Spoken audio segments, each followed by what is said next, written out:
තලපති විජේ විසින් පසුගිය දිනක පැවසූ ජනරැලියදී ඇති වූ පීඩනය හේතුවෙන් පුද්ගලයන් 40 දෙනෙකු ජීවිතක්ෂයට පත්විය.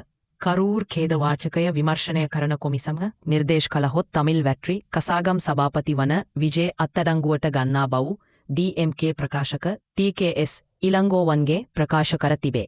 මෙම සිදුවීම පිළිබඳව විද්දුතල සිරුතායිගල් පක්ෂයේ නායක තිරුම වලවන් පැවසුවේ විජේට එරෙහිව නඩුවක් ලියාපදිංචි නොකළ ඇයි රජය බියවන්නේද යන ප්‍රශ්නයට පිළිතුරු දෙමින් PKS ඉලංගෝවන් ඉහත පරිදි ප්‍රකාශ කර ඇත.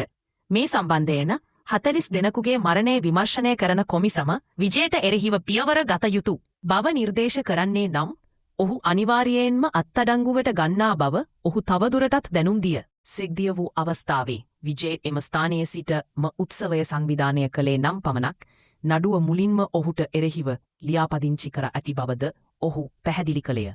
විජේ පැමිණිය බලපෑම් කිරීම සඳහා පමණක් බවත් පළමුව උත්සව සංවිධායකයින්ට එරෙහිව නඩුව ලියාපදිංචි කළ යුතු බවත් ඔහු තවදුරටත් ප්‍රකාශ කළේය. කෙසේ වෙතත් ශ්‍රී ලංකාවේ කච්චතීව් දුපත ලබා ගන්නා බව පැරසිමත් සමග අනුර කුමාර් දිසානායක ඒ සම්බන්ධයෙන් ඉන්දියාව සමග කතා කර විජේට එරෙහිව ක්‍රියාමාර්ගයක් ගන්නා බව ඉන්දියාවේ නරේන්ද්‍ර මෝදී කියා සිටියේය.